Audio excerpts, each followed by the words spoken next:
Bismillahirrahmanirrahim. Assalamualaikum warahmatullahi wabarakatuh.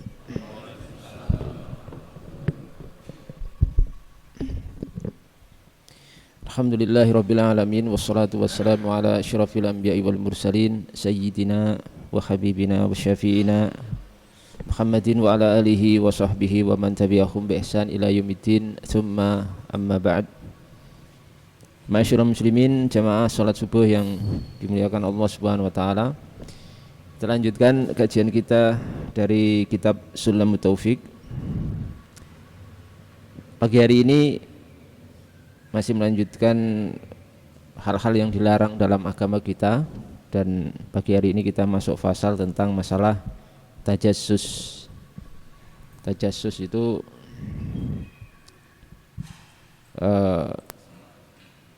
menginteli, atau kalau dalam makna bahasa Arabnya itu at-tatabbu' wal bahath, mencari-cari dan membahas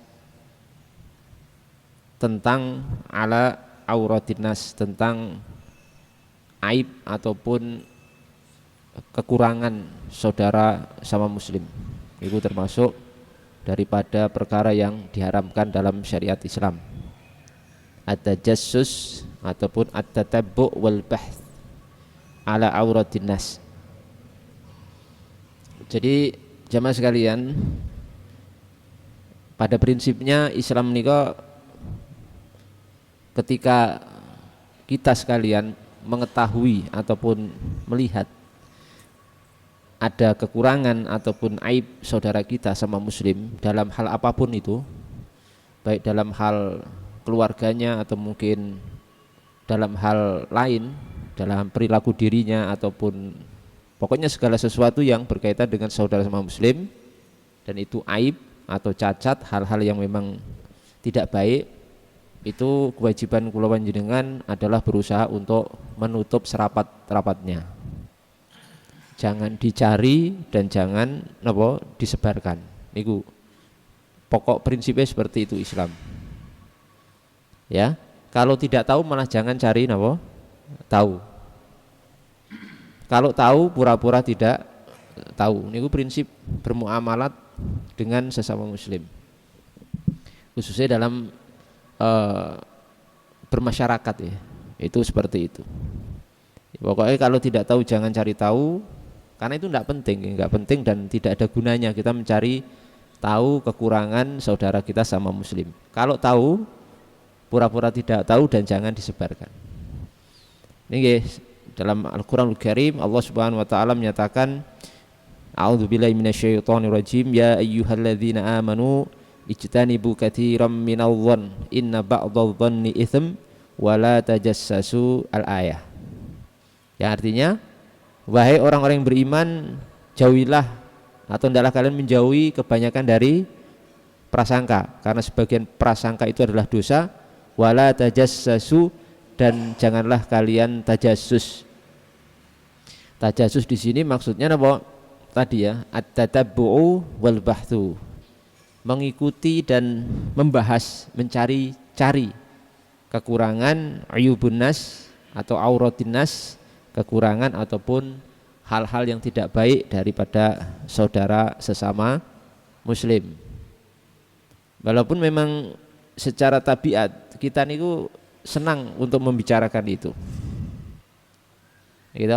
Ada rasa enak dalam kita membicarakan dan menyebarkan kekurangan saudara kita sama muslim. Iya atau tidak? Iya atau tidak? Oke. Jadi ada nafsu kita itu ke arah situ sebenarnya, Pak. Kita itu gampang penasaran dengan urusan orang lain, yang urusan orang lain itu sesuatu yang merupakan cacat mereka. Tapi kalau urusan itu berkaitan dengan kelebihan atau kebaikan mereka, enggak kita tidak merasa ingin tahu, malahan kalau berkaitan dengan kebaikan mereka itu kita tidak merasa ingin tahu, enggak penasaran. Tapi kalau berkaitan dengan sesuatu yang jelek, kita pasti penasaran. Setelah dari penasaran mencari mencari tahu. Setelah mencari tahu dapat apa? apa? Disebarkan. Ya sekarang mindset kita rubah. Jadi kalau untuk urusan yang kejelekan kekurangan saudara kita balik. Kita hendaknya penasaran itu ketika berkaitan dengan kebaikan dan kelebihan saudara sesama muslim. Kita cari kelebihannya apa, setelah dapat apa kita sebarkan kelebihan saudara kita sama muslim. Dalam sebuah hadis Nabi kita Muhammad SAW, riwayat Imam Abu Dawud dalam sunan beliau rahimahullah, Nabi kita Muhammad SAW sabda, ya ma'syara man amana bilisanih walam yadkhul al-imanu qalbahu. Wahai sekalian orang-orang yang beriman dengan lisannya akan tapi keimanan belum masuk dalam hatinya. La taghtabu al-muslimin wa la tattabi'u auratihim. Janganlah kalian menggibah. Apa menggibah niku membicarakan keburukan saudara sama muslim. Jangan menggibah kaum muslimin. Yang ini memang dosa yang sangat luar biasa, menjangkiti semua orang, dari yang kecil sampai yang tua, dari yang kaya sampai yang miskin, dari yang tidak bertitel sampai yang bertitel, dari yang bukan ulama, orang awam sampai para ulama. Itu memang sangat menjalar penyakit ini, Pak. Bahkan saya pernah membaca sebuah pernyataan ulama itu, hampir-hampir tidak ada orang yang tidak terkena penyakit ghibah ini. Saking sulitnya kula panjenengan menghindari itu. Jadi hampir-hampir tidak ada orang yang tidak terkena penyakit napa? Ghibah, suka membicarakan orang lain. Nggih. Wabil khusus an-nisa. Secara khusus itu para wanita. Jadi ini semua menjalar, wanita laki-laki kena, tapi untuk wanita ini lebih potensinya lebih apa? Lebih besar. Jadi untuk lebih dihati-hati, untuk kaum muslimah itu lebih harus ekstra hati-hati menjaga diri, jangan sampai terjatuh kepada penyakit ghibah niki. Dan janganlah kalian mencari-cari kekurangan manusia, saudara sama muslim. Kenapa? Fa inna manittaba'a auratihim, karena siapapun yang berusaha mencari-cari kekurangan saudara sama muslim, tattaba'allahu auratah, maka Allah akan mencari-cari kekurangannya juga. Oke? Wa man tattaba'allahu auratah, dan siapa yang Allah cari kekurangannya, yafdahuhu fi baitihi, maka Allah akan yafdahuhu fi baitihi, maksudnya itu kasyafa uyubahu, Allah akan buka aibnya walaupun di dalam rumahnya. Jadi niki salah satu efek pekerjaan suka mencari kekurangan saudara sama muslim, nanti kita akan mendapatkan imbalan sesuai. Makanya enten kaidah napa al jaza min napa jinsil amal. Jadi kita akan mendapatkan sesuatu yang sesuai dengan apa yang kita lakukan. Kalau kita suka mencari-cari kekurangan saudara sama muslim, nanti kita akan ditampakkan kekurangan kita kepada manusia oleh Allah, sekalipun kula jenengan itu di dalam rumah, Pak. Pun ditutup rapet serapet-rapete, tapi kok bocor keluar. Lah itu mungkin karena kula jenengan apa? Suka juga melakukan itu kepada saudara sama muslim.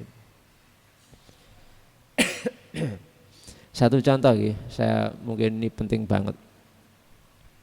Kalau di masyarakat kita niku ada kasus umpamanya gitu, cuma umpama saja. Semoga Allah SWT menjauhkan kita dan keluarga kita dari kasus seperti ini. Misalkan ada kasus, ada remaja yang hamil di luar nikah, gitu. Itu kan termasuk isu yang sangat hot di masyarakat. Ada si fulana hamil di luar nikah. Itu biasanya isu ini luar biasa. Mungkin hitungan detik itu udah nyebar saentero daerah itu. Apalagi sekarang enten WA, enten grup-grup, enten luar biasa niku. Langsung Pak nyebar shoot. Itu contoh aib, contoh kekurangan saudara sama muslim.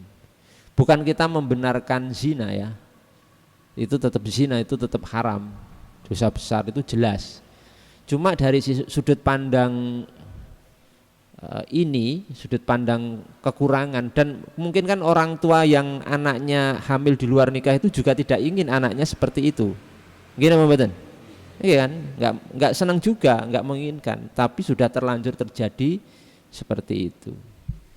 Nah, bagaimana sikap kita? Sikap kita nek tidak tahu jangan cari informasi. Pura-pura enggak tahu mohon. Kita masa bodoh. Kalau ada isu seperti itu masa bodoh saja. Skip.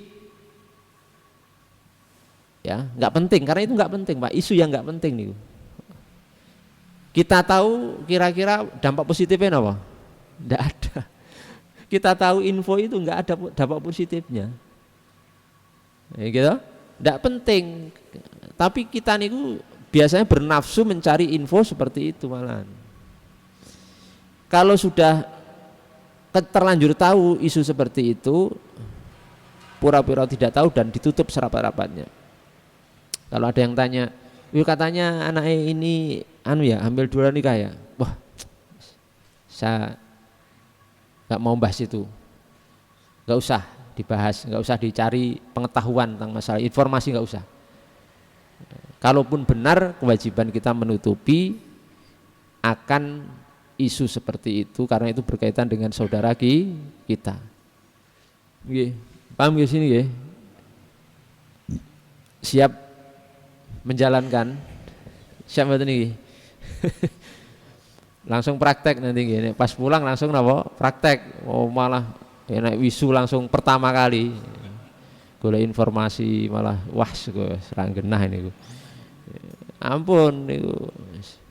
Itu baru satu contoh lain-lain masih banyak. Tetangga kita kok misalnya rada kelihatan secara zahir perkembangan ekonominya bagus. Wah, rumahnya kok semakin bagus gitu. Oh, ternyata diketahui rumah itu cuma bangunnya utangan. Wah, itu kan aib juga. Malah dicari info. Oleh jenengan kok malah cari info lho, entuke kok ngendi iki?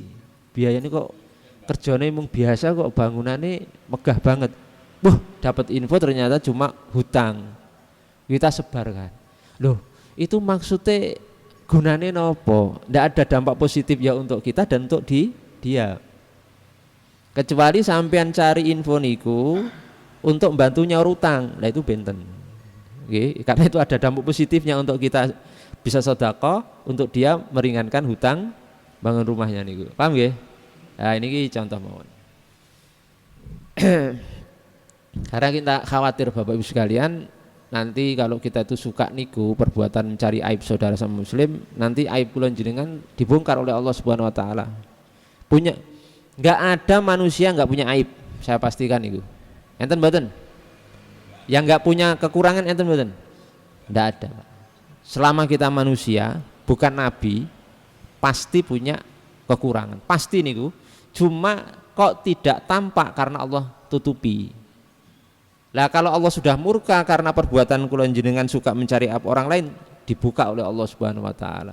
Jadi kula jenengan itu tampak kelihatan baik karena kekurangan aib kula panjenengan ditutupi oleh Allah. Termasuk panjenengan niku dan wabil khusus kula gitu loh. Saya sendiri juga tampak baik ya karena mungkin kekurangan saya niku ditutupi oleh Allah.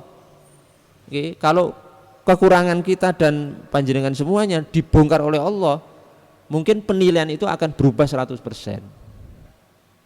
Nah, niki hal yang harus kita hati-hati Bapak Ibu sekalian. Dan para ulama menasihati kita sekalian untuk hal ini, untuk benar-benar hati-hati. Benar-benar hati-hati. Ada sebuah kisah Bapak Ibu sekalian. Mungkin kisah ini sangat bagus sekali untuk kita jadikan renungan. Ada seorang ulama namanya Syuaib Al-Harifaish. Bacanya gimana itu? Saya belum meracek. dari Abdullah bin Ahmad Al-Muadzin, dari seorang namanya Abdullah bin Ahmad Al-Muadzin rahimallahu taala. Satu ketika beliau niki Abdullah bin Ahmad niki tawaf di Ka'bah. Jadi mengelilingi Ka'bah tawaf. Tiba-tiba niku ada seorang yang juga tawaf, seorang laki-laki tawaf. Nah, bukan laki-laki enggak tawaf nggih, nyuwun muta'alliq bi astal Ka'bah. Jadi niki misalnya napa? Ka'bah sedang gantung di Ka'bah. Pokoknya gantung bukan gantung diri, maksudnya napa? Semende lah, semende di Ka'bah. Terus orang sing sedang bersandar ke Ka'bah niku berdoa. Doanya cuma satu kalimat tok, ringkas. Napa? Allahumma akhrijni minad dunya muslimah. Ya Allah, wafatkan aku dan keluarkan aku dari dunia itu dalam kondisi akhir hidupku sebagai seorang yang selamat. Ndak tambah sedikit pun. Doanya mboten enten tambahan, cuma niku tok. Akhirnya sinten Abdullah bin Ahmad niki merasa heran. Kok doanya sependek itu, ndak ditambah. Akhirnya ditanya niki. Lima lam tazid ala dzalika du'a syai'a. Loh, kenapa Anda tidak menambah doa Anda? Kok sependek itu, cuma ya Allah wafatkan aku ketika aku wafat nanti dalam kondisi selamat. Akhirnya dijawab oleh laki-laki itu, napa?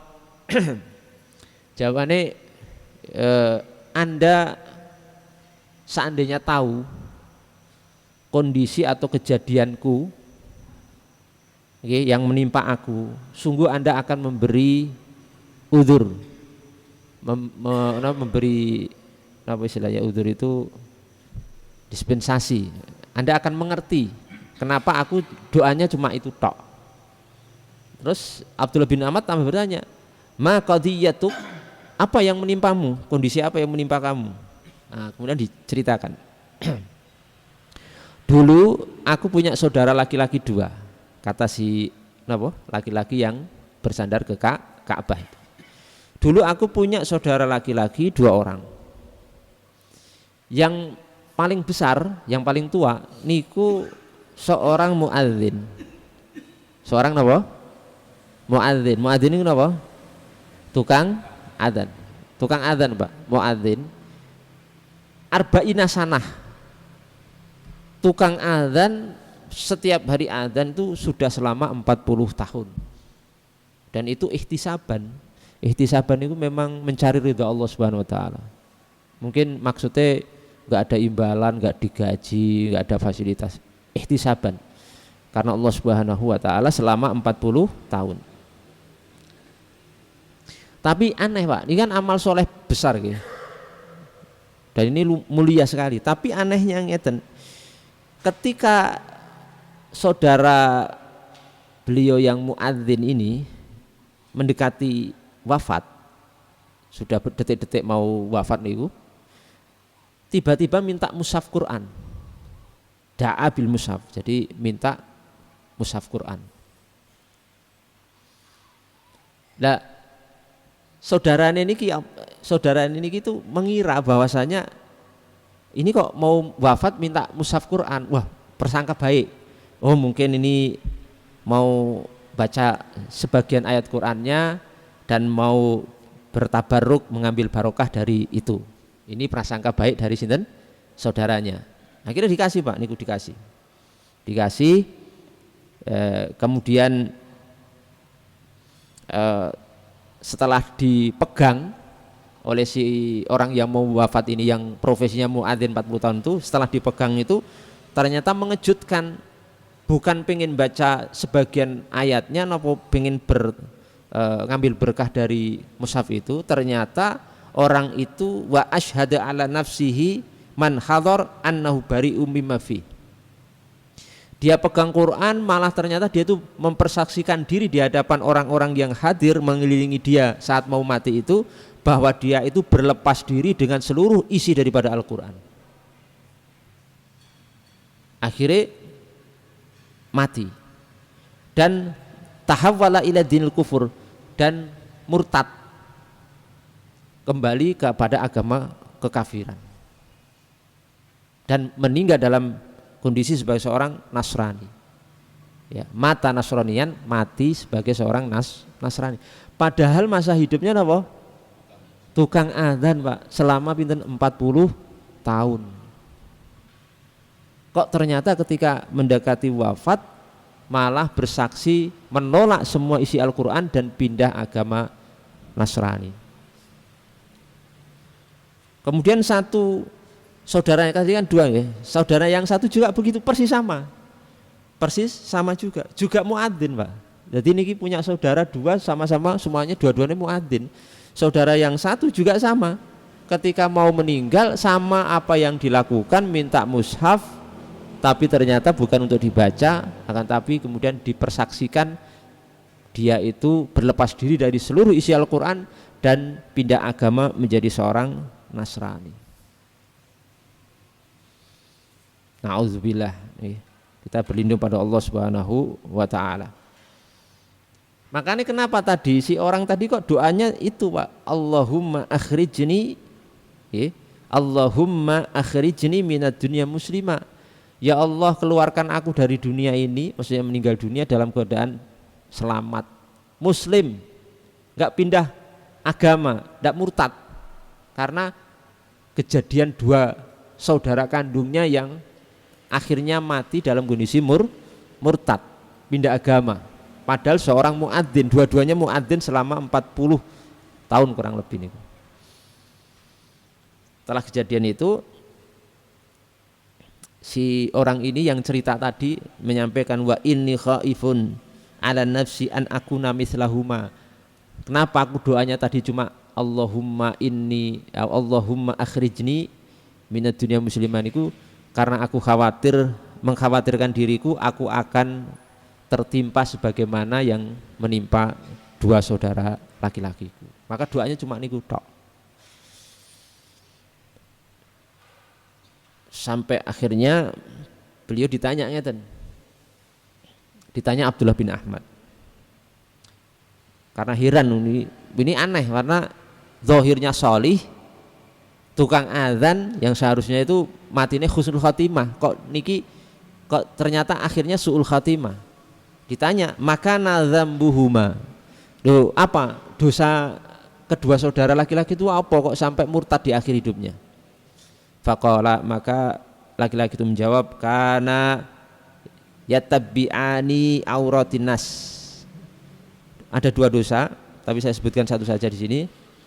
Dulu saudara laki-lakiku ini semasa hidupnya suka mencari-cari kekurangan aib manusia. Itu yang membuat akhirnya di akhir hidupnya sampai seperti itu. Makanya Bapak Ibu sekalian, dohir kula panjenengan solih taat niku belum menjamin akhir hidup kula panjenengan husnul khatimah. Kalau kula panjenengan tidak bisa menjaga diri dari hal-hal yang akan menghambat husnul khatimah itu sendiri, salah satunya ini dosa hobi mencari-cari kekurangan aib saudara sama muslim. Prinsipnya sebagaimana yang sudah kami sebutkan di awal, prinsip kita orang Islam itu terhadap saudara sama muslim, jangan suka mencari berita kekurangan saudara kita. Kalaupun tahu tidak sengaja, maka pura-pura tidak tahu dan jangan disebarkan karena itu tidak ada manfaatnya sama sekali. Paham betul niki? Paham. Kecuali nanti ada hajat, Pak, ada hajat yang dibenarkan syariat. Misalnya ngeten, kula jenengan punya tetangga hobi maling, kan itu aib juga gitu. Hobi mencuri, hobi maling. Ada orang yang mau menikahi, perempuan mau menikah, dilamar oleh si itu. Terus perempuan itu tanya ke kita, misalkan, Pak, bagaimana pendapat panjenengan tentang si itu yang mau melamar saya, mau dilamar oleh si itu, gimana? Ini dibolehkan karena ada hajat kepentingan yang mendesak dan dibenarkan syariat. Dia terpaksa kita ngomong. Sejujurnya orangnya itu gini, orangnya itu maaf suka mencuri, gini-gini, dikenal di situ seperti itu. Tapi kita sampaikan khusus kepada wanita yang mau dilamar niki. Lah seperti ini boleh karena ada hajat. Ini kan nek kula jenengan ndak gitu, ndak ada hajat apa-apa gitu. Sekedar ngobrol ning warung kopi, sekedar ngobrol ketemu di perempatan gitu. Kalau ibu-ibu biasanya pas napa? Belanja. Belanjanya 5 menit, siarannya pinten? 20 menit.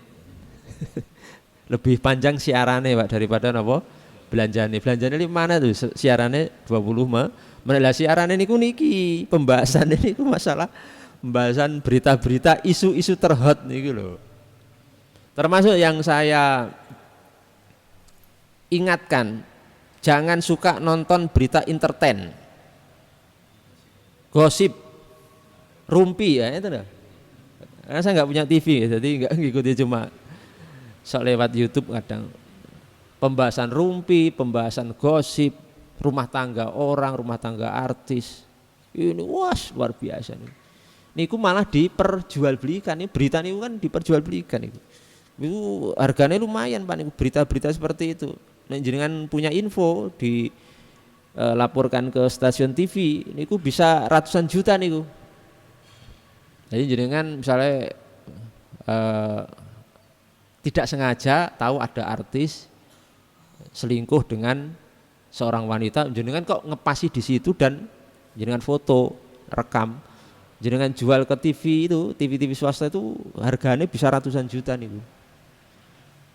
Ratusan juta niku. Niku jangan suka nonton niku. Apalagi ikut menyebarkan berita-berita. Apalagi sekarang model podcast gitu. Napa? Podcast diundang sing narasumber niku suami istri sing baru cekcok diundang podcast untuk menyampaikan apa aib keluargane. Nanti balik ini suamine, nanti besoknya istrinya gantian saling membuka aib pasangan, saling membuka aib keluarga. Nauzubillah min dzalik. Ini hati-hati. Jangan suka nonton entertain, gosip, podcast seperti itu. Sejauh-jauhnya hindari. Kalau mau yang lain monggo saja, yang bermanfaat mawon. Saya enggak mengharamkan TV. TV itu ya mubah saja. Cuma memang saya enggak punya TV, males. Udah lama, puluhan tahun saya enggak pernah ada TV di keluarga saya. Karena ya salah satunya malesnya niku Pak, berita-berita isinya kayak gitu niku. Wah, luar biasa niku. Benar-benar dosa besar niku. Dan para penyiar ataupun wartawan yang suka menyebarkan berita-berita tentang aib saudara sama muslim, itu hendaknya segera bertaubat pada Allah Subhanahu wa taala. Karena nantinya tuntutannya di akhirat berat, nomor kali khawatir itu nanti juga akan dibuka auratnya oleh Allah Subhanahu wa taala. Bisa dipahami jamaah sekalian? Paham nggih? Nggih. Kemudian sebagai penutup di sini kemarin yang ditanyakan itu masalah janji kula apa? Biawak ya. Biawak. Saya kasih intinya saja supaya panjenengan gampang memahami. Biawak niku harus dipahami, biawak itu bukan dop. Jadi biawak di Indonesia itu bukan dop di Arab. Mirip. Hewannya mirip tapi beda Pak. Kalau dop, saya udah pernah Pak di Yaman, karena pasar selatan tempat saya belajar itu pasar, bahasa kita pasar kaget lah. Kalau pagi itu kan rame, niku anak-anak kecil pada jual dop ini. Ya kayak model apa? Ya kayak model biawak niku, cuma beda. Ada banyak perbedaan, beberapa perbedaan. Jadi misalnya kepalane, kalau nopo biawak ini kepalane agak lancip. Kalau nopo dop niku agak bulat, gitu. Agak nopo? Agak bulat. Kalau nopo ekornya niku, dop niku ekornya seperti ekor buaya, gitu. Seperti ekor buaya. Itu beda dengan apa biawak yang ada di Indonesia. Ada beberapa perbedaan, nanti jenengan bisa cari. Dan juga misalkan kalau napa? Kalau biawak niku tempatnya di padang pasir. Gitu, di padang napa? Pasir. Dop iya, maaf. Dop niku tempatnya di padang pasir. Saya tadi ngomong apa? Error nih. Kalau dop niku tempatnya di padang pasir. Iya. Terus juga banyak perbedaan dari sisi makanan dan lain sebagainya niku. Kalau dop di pasang pasir itu jenis herbivora, pemakan apa? Rumput-rumputan dan sebagainya. Intinya ngeten, kalau biawak niku hukumnya haram. Kalau dop hukumnya halal. Nah ini yang sering terjadi kesalahan. Dop, bahasa Arab dop niku diterjemah ke bahasa Indonesia biawak. Nah, akhirnya mengakibatkan kesalahan hukum. Sampai hari ini memang kula kerepotan untuk menerjemahkan dop niku ke bahasa Indonesia niku masih bingung saya. Nah, mungkin agak mending misalnya kadal gurun. Nah, ini. Cuma sebagian orang Indonesia atau kamus bahasa Indonesia niku dop terjemahannya apa? Biawak. Padahal niku dua hewan yang berbeda. Makanya perlu merujuk ke enten kitab namanya Hayatul Hayawan. Isinya masalah hewan-hewan tok niku, Pak. Jadi mungkin kalau mau mungkin dikoreksi, dop niku terjemah saja kadal gurun, kalau biawak lain. Karena biawak niku haram, kalau napa? Dop kadal gurun niku halal. Tapi saya enggak doyan juga, Pak. Kalau yang Indonesia itu apa? Yang rata-rata dicari di sungai atau sawah. Biawak, Pak.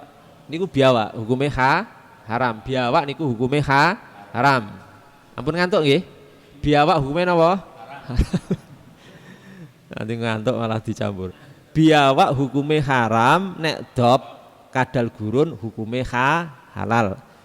Walaupun Nabi mboten makan, Nabi ndak mau makan karena enggak napa di daerah Nabi niku enggak biasa orang makan dop niku. Termasuk saya sendiri itu ndak doyan, Mbak. Saya ndak suka.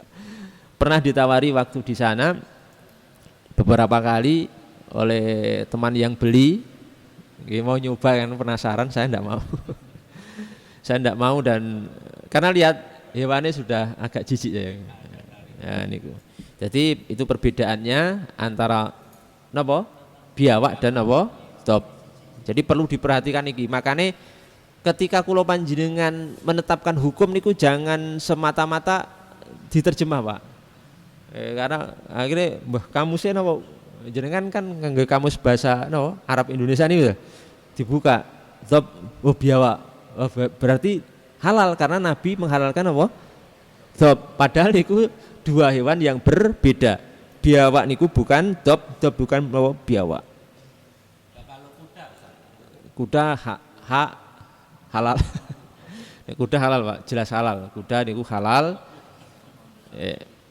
Karena tidak termasuk daripada hadis-hadis atau dalil-dalil yang mengharamkan.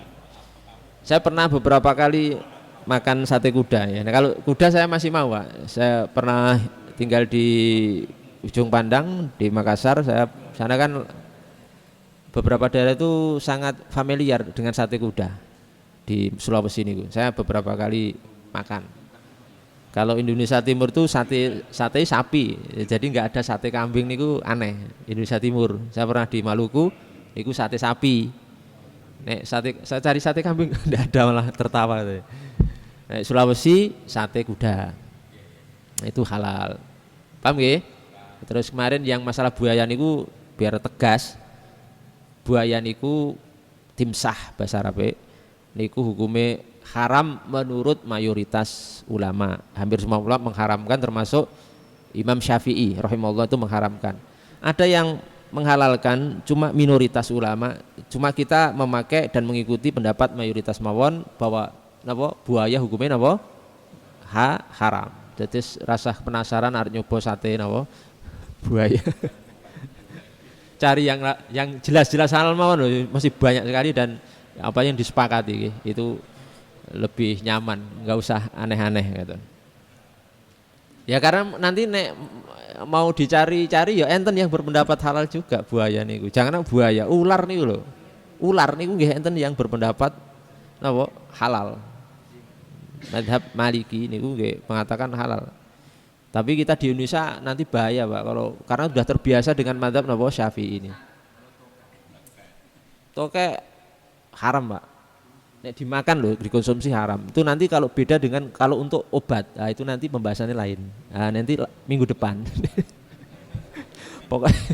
Pokoknya enten PR ben penasaran terus. Nah, tokek nek untuk dikonsumsi makan hukumnya apa? Haram. Seperti semut niku nggih haram nek untuk dikonsumsi biasa. Tapi nek untuk obat, nah itu nanti minggu depan. Insyaallah. Oke, mungkin itu dulu ya yang bisa saya sampaikan. Mudah-mudahan bermanfaat untuk kita semuanya. Wabillahi taufik wal hidayah. Wassalamualaikum warahmatullahi wabarakatuh.